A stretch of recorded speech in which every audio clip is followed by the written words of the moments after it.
Hello, folks. My name is Dr. Max Wolpert. I'm a violinist, a composer, an orchestrator. I'm very excited to talk to you a little bit about today's program.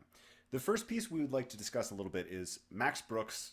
By the way, can we just stop a moment to agree that he has an outstanding first name? Max Bruch's Violin Concerto Number 1 in G minor. Now, this piece premiered in 1866, played by a violinist called Otto von Königslow. But that's not the piece of music that you are going to hear on today's concert. And the reason for that is that this premiere was not a success. When the piece was first played, the composer was so unhappy with it that he kind of pulled it back from circulation and decided that it needed a lot of work, a lot of rewrites, a lot of help. Enter this fella. This is Joseph Joachim, violinist, composer, pedagogue, musical polymath, all-around fiddle player to the stars. Now, Joachim is one of the most celebrated violinists of the 19th century, and he's particularly known for working with and alongside composers to help bring violin music to its highest possible potential, and essentially taking concerti to the pinnacle of their possible art form. And he'd been doing this since the very start of his career. When he was 13 years old, Joachim played Beethoven's Violin Concerto, actually with Felix Mendelssohn conducting, as it happens. And it's important to note that at this point in its history, Beethoven's Violin Concerto was not a well-regarded piece of music in the composer's canon, with some critics referring to it as something that could have been written even by a third or fourth-rate composer, which is pretty wild to think about considering the celebrated place it holds in the repertoire today. But it wasn't until Joachim performed it with, by the way, cadenzas that he wrote himself, which have become almost inseparable from the piece as a whole, that it became recognized as the towering achievement of composition that it is now. And Joachim did this kind of thing a lot. He worked with a lot of the greatest composers of the 19th century. Brahms, Schumann, with whom he toured quite a bit, and by the way, whose husband Robert was a pretty decent composer in his own right. Joachim was very, very good at helping composers realize the highest possible potential of their violin music. And Bruch sent him the score to his violin concerto, and they corresponded quite a bit back and forth via letters. Joachim offered some suggestions for rewriting the piece, some of which Bruch took, some of which he didn't, and they kind of workshopped it together for almost 2 full years. It was premiered again in 1868, this time with Joachim playing the solo part, and almost immediately became the smash hit towering success that we know it as today. Now, to me, this is a great story. But the fact of the matter is, if Bruch knew I was telling you all of this, he would actually be very, very cross with me. Because you see, there's a kind of perception that particularly the 19th century composers had about themselves, and the public still kind of takes on about them to this day. We think of the 19th century romantic composer as the lonely artist standing on top of the mountain by themselves, waiting for that bolt of inspiration to hit them right out of the clear blue sky. And Bruch was very concerned with this image, and this was something that he was really very cognizant of wanting to preserve, and was very concerned about anything that might sully the public's image of him in that way. Later on in life, when a publisher was looking to put out a printed edition of the letters between Bruch and Joachim when they were working on this piece, Bruch was very irritated at this, and he wrote a letter to that publisher saying as follows: "The public would virtually believe when it read all this that Joachim composed this concerto and not I.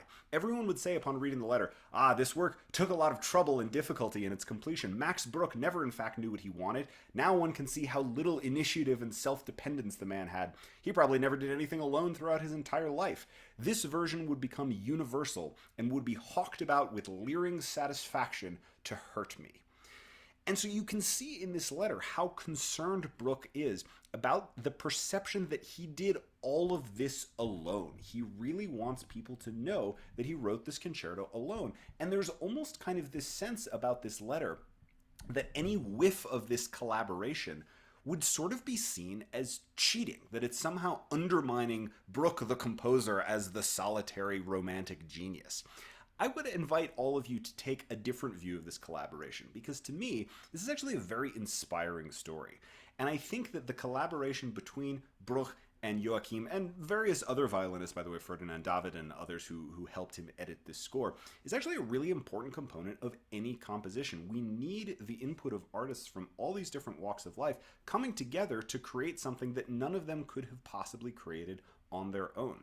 And I think it is the input from musicians like Joachim that have made this concerto as popular as it remains to this day. As soon as this new version was performed, it was an immediate smash hit, with violinists all across Europe immediately clamoring to play it. Again, Ferdinand David, Leopold Auer, later on Eugenie Zay, all of these great virtuosi of the 19th century, really, really enthusiastic about this piece, and their students as well.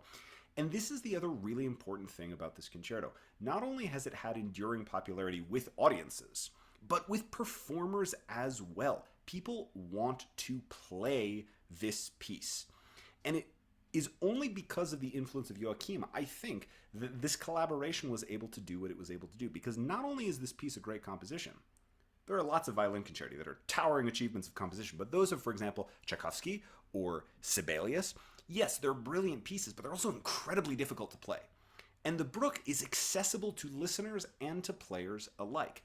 You will be able to hear the phenomenal Joshua Bell playing this with a very fine professional orchestra, but the fact of the matter is, this is often one of the first big 19th century concerti that students come to grips with. Folks early in their undergraduate careers, or even good high schoolers, can play this concerto at really a very high level. It's magnificently well written for the violin. It feels good to play, and so people want to play it. And isn't that a wonderful thing to come out of this collaboration? Now, it's worth noting, this also kind of irritated Bruch, who was not necessarily the easiest fellow to get along with. This piece became so popular, even during his lifetime, that it had a tendency to overshadow a lot of his other achievements as a composer. Within the classical canon of composers, Bruch is seen as something of a one-hit wonder, and he was perhaps understandably kind of annoyed about this. Later on, when the concerto became as massively popular as it was, he wrote to the publisher Simrock, quote, "Nothing compares to the laziness, stupidity, and dullness of many German violinists. Every fortnight another one comes to me wanting to play the first concerto. I have now become rude and have told them, I cannot listen to this concerto anymore. Did I perhaps write just this one? Go away and once and for all play the other concertos, which are just as good, if not better." And I don't know if I totally agree with Bruch about that. He does have two other violin concertos that are very fine. Neither of them have ever come close to the first one in their popularity. Even to the point, by the way, when Bruch was traveling in Italy, violinists would gather outside of his hotel and start playing the first concerto for him, which, again, we can understand his annoyance at all of this. But I think, again, it comes from looking at this collaboration in quite the wrong way. And I would encourage all of us to take inspiration from this and to see just what is possible when we have musicians from all different corners of the industry working together to make something with enduring popularity. Now, the next piece on the program that I would like to talk a little bit about is Pictures and an Exhibition of Modest Mussorgsky. Now, just like with Bruch, we need a brief aside here about the composer's name. Not just to say, as we did with Bruch, that he has an outstanding first name, but here we have to get a little bit more in-depth, because the interesting thing is that Mussorgsky, which is the standard practice of pronouncing the name in English-speaking countries, is not actually correct. In Russian, the emphasis should go on the first syllable, Mussorgsky. And in fact, the G doesn't really belong there at all, at least not originally. The composer didn't start adding that G to the spelling of his name, the equivalent in the Cyrillic alphabet, until he was in his early 30s. For most of his life, it was simply Mussorgsky, no G. Why did this change? Well, it's an unfortunate resemblance to another word. In the Russian language, the word musor, the first two syllables of the name, it means garbage. It means trash, and colloquially in slang, it means snot. And the ski at the end is a kind of aristocratic suffix. Now, there's evidence to suggest that the composer himself actually thought this was all pretty funny and had a good sense of humor about the whole thing. There are letters where he sort of puns on the potential of this name, calling himself Lord Garbage or the Duke of Snot and things like this. But the composer's brother was kind of an aspiring bigwig in the local gentry and thought that Mussorgsky was undignified, shall we say, and encouraged very strongly the rest of the family to start spelling and pronouncing the name with the G in place and with the emphasis on the second syllable, Mussorgsky.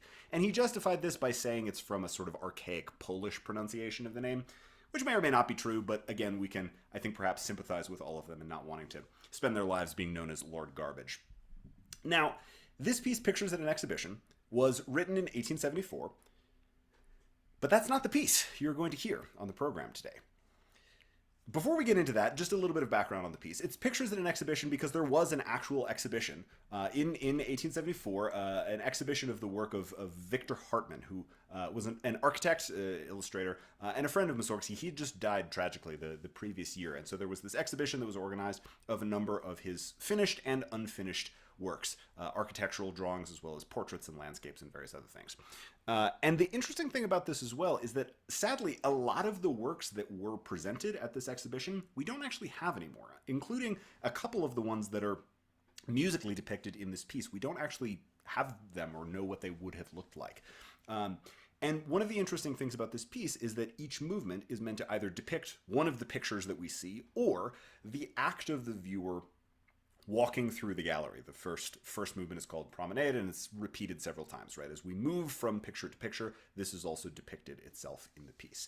Now, this is already a good contrast to the work of Bruch, right? Bruch's work is very formal, the concerto. We're looking at things like sonata form and relationships between key areas and so on. And it's not really meant to literally depict anything, per se. It's a violin concerto in G minor, right? The first movement of Vorspiel is a prelude. There's something a little bit structural about that. The others are simply abstract musical ideas. None of them are meant to literally depict a person, a place, a thing, etc. But this is something that Mussorgsky was very, very interested in, very invested in. He was part of a sort of circle, a musical salon in St. Petersburg, the 15 years or so running up to writing this piece that became known as the Mighty Five. And these were a group of composers, in addition to Mussorgsky, people like Nikolai Rimsky-Korsakov, Alexander Borodin, Balakirev, who was kind of the ringleader of the group.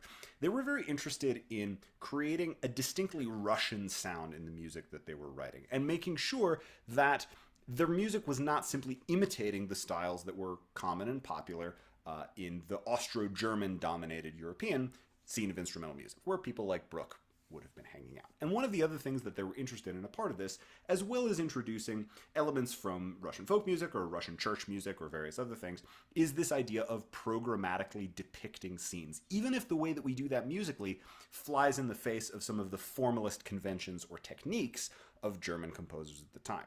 So in this piece, for instance, you'll hear clanging church bells, you'll hear chickens squawking, you'll hear wagon wheels rumbling along a dirt road, right? These depictions of very literal things, places, actions in the music is a really important part of this technique. Now, I want to have a just brief digression here as we talk a little bit about some of these stylistic ideas. And the reason that I think it's so important to understand these historical contexts is that for us now in the 21st century, it's very easy to say, well, we're a fan of classical music, whatever we're calling that, and there's a kind of unspoken assumption that if you're a fan of classical music, you're a sort of equal fan of all of the composers that we've decided are greats in this field of classical music. But the thing is, that's not actually how this worked historically at pretty much any point. There have always been divisions of style, schools of thought at a given place at a given time, and some of them are going to be more popular than others with certain groups of people. Composers and audience members are going to very naturally gravitate towards one and perhaps against the other, and that's totally okay. This is certainly true in Mussorgsky's Russia. It's also true in Bruch's Germany. We already had stylistic divisions between the more formalist structural camp, where I would put Bruch, which also included, by the way, composers like Felix Mendelssohn, the Schumanns, and so on. And then you also have composers like Liszt, who are going a little bit further off book and doing their own thing against some of these structural ideas, right? And this is equally true in Mussorgsky's Russia. The Mighty Five are one school of thought, but they are not alone, and they are not universally liked or disliked. They have their followers, they have their detractors, and that's totally okay. And it's just as okay now. There's this unspoken assumption, as I say, that if you're a fan of classical music, you like everybody equally. It's just not so, and I want you to feel the maximum amount of permission to have your most genuine reaction to the music. You like what you like, you dislike what you dislike, and if you need any proof that that's always been the case, I would point you towards the following letter, which says of Mussorgsky, Mussorgsky is a limited individual devoid of any desire of educating himself, blindly accepting the faith in the preposterous theories of his circle and in his own genius. Besides, his is a low nature, rough, crude, and coarse. Mussorgsky flaunts his illiteracy and is proud of his ignorance. From one Pyotr Ilyich Tchaikovsky. So, yeah, look, I include this partially because composers dunking on each other is just always fun to read. And believe me, the Mighty Five got their own back at Tchaikovsky with one of them calling his opera Eugene Onegin a stillborn disaster. So there's always a certain amount of this kind of thing that goes back and forth, and it's fun to read. But the point here being that no stylistic idea was ever absolutely accepted or rejected in its own time. And such was true of Mussorgsky just as well. Now, when we talk about the actual piece, Pictures at an Exhibition, I said that the piece that Mussorgsky wrote in 1874 is not the piece that you're actually going to hear. The fact of the matter is, this piece was actually never publicly performed or published while Mussorgsky was alive. It didn't really come to light until after his death, and after his death, a number of his manuscripts were set to be edited before publication by his old colleague Nikolai Rimsky-Korsakov. And during this time, Rimsky-Korsakov had to some extent backed away from some of the original ideas of the Mighty Five and had turned some to technique, formal structure, and so on. He would later, by the way, write an orchestration textbook that's very much still in standard use now. So he goes to edit all of these unpublished pieces of Mussorgsky, and it's worth noting that there is a certain amount of writing from Rimsky-Korsakov and from other musicologists later on, suggesting that Rimsky-Korsakov really kind of fixed or cleaned up Mussorgsky's pieces and that they were really kind of in disastrous shape, unusable. This is not actually true, and this is an idea that's sort of used to reinforce some of the ideas we saw from Tchaikovsky that Mussorgsky really had no idea what he was doing. It's not the case. These pieces were really in very, very good shape, but Rimsky-Korsakov did edit them. He did manipulate them. There are some notes here and there that he changed, a few rhythms that he spelled in a slightly different way. They're not big changes. There's one, the largest sort of gestural change in the movement Bidlow about a cart rolling down a road. Mussorgsky's original has that start at a very loud dynamic. Rimsky-Korsakov changed that so that it starts at a very soft dynamic and then builds and then goes away. The idea being that it's as though the cart is coming down the road towards you and then zooms past you and recedes into the distance. It's a cool gestural effect, but it is quite different than the original. So there's a certain amount of filtration that's going on here. But the other thing is that Mussorgsky's original was not an orchestral piece. It was written for piano. And the version that Rimsky-Korsakov edited and published was for piano. It's not an orchestral piece of music. Now, Pictures at an Exhibition has a long tradition of being orchestrated. In fact, starting with one of Rimsky-Korsakov's students who orchestrated, a number of other composers and conductors have orchestrated it later on, Henry Wood, Stokowski. The most famous, and the one that you're going to hear today, was done by Maurice Ravel at the commission of conductor Kusevitsky for the Boston Symphony Orchestra. And when we talk about orchestration, I want to just have a brief little aside here about what does that actually mean. We know the verb to orchestrate. It's pretty common use in the English language. When we say that we're orchestrating something, we're taking diverse sets of independent things and making sure they all do something together, right? You might think about someone orchestrating a press rollout or orchestrating a surprise party, right? We're taking disparate ideas and making sure they all work together. And I think that's a great lens to look at through the point of orchestration. When we're orchestrating a piece of music, yes, we're looking at the piano original and we're deciding, okay, of these notes that are on the piano staff, what instruments of the orchestra are going to play which ones? That's a very important component of orchestration. But the other thing that we have to remember is that it's not only different instruments, it's different people. That is to say, a solo piano piece is being played by one human being. And there is no better instrument than the piano for one human being to play lots and lots and lots of notes at once. But with an orchestra, we also have to wrangle these 60 to 120 people into making sure that they are all working towards one whole. And this is one of the things that an orchestrator's job is to do. Now, a metaphor that often gets used about orchestration is that the piano version is a black and white sketch and the orchestrator fills in colors. You hear a lot of talk about colors, right? And this is a perfectly fine metaphor, but I like one that uses the human element a little bit more. For example, you might think about a solo piano version as a person reading a book to you. You're going to get all the beats of the story. Maybe they're going to try and do a little voice or a sound effect here or there. The orchestrated version is the celebrity cast audiobook version of that, where you have a specific person who is exactly the right role for every single character. And that's what an orchestra version allows you to do, where a specific gesture that might be kind of hard to do on one instrument, we have exactly the right instrument being assigned to that very specific place. And so here we see once again, a collaboration is the only way to get this version of the piece that we now know and love today. This is a collaboration even bigger than that of Bruch and Joachim and David. This is one that's happening across time, across generations, across national borders, across stylistic ideas. And it's only through this multiple layered collaboration that we're actually able to arrive at the enduringly popular version of this piece that we're hearing now. And this is a really important takeaway here that I want all of you to think about as you're listening to this music. It's very easy for us to look at a concert program and go, aha, this composer sat in a room by themselves, they finished writing the piece, and now it's done. But it's not. It's always evolving. It's always a collaboration again and again and again every time the piece is played. Because these are not the musicians that were in Ravel's day and were in Bruch's day. These are the musicians that are here now in this room with you. And you weren't there in 1922 or 1874 or 1866. It's always an ongoing collaboration. Always in the goal of making a piece of art that none of these component people could ever make on their own. Because no one, not even the most solitary 19th century romantic, can create anything without the support of their community. Performers, composers, conductors, and yes, audience members. We are all in this together. And yes, that means you too.